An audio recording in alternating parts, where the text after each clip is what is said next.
Hi there! In this video, we're going to learn about the color theme tool in InDesign, so let's get started. I have this image opened here, and let me type in something.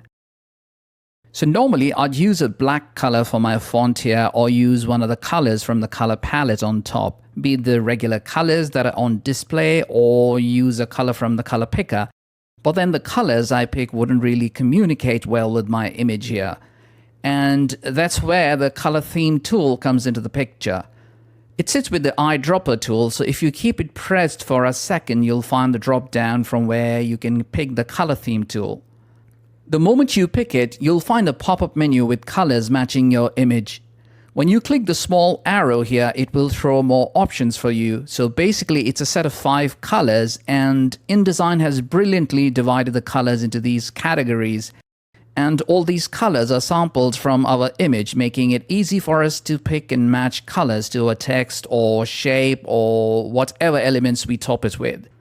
To apply any of the colors, all you need to do is click the color to pick it, and then click the element you want to copy this color to, and job's done. You can even add the colors to your swatches in case you need it for future use. Let me drag my swatches panel out.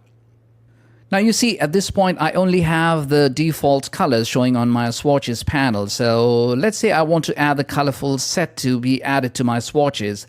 All I need to do is click this button that says add this theme to swatches, and instantly the colors will be added to my swatches. It doesn't end there.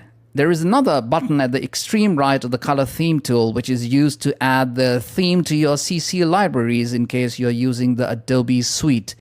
So click it and then go to your library and click the color themes, and you shall find the themes sitting there. So it's an excellent way to create colors that complement an image you are using in a document. Older versions of InDesign might not have this feature, so if you don't find it in your InDesign, it's time for you to upgrade your version to benefit from this amazing feature.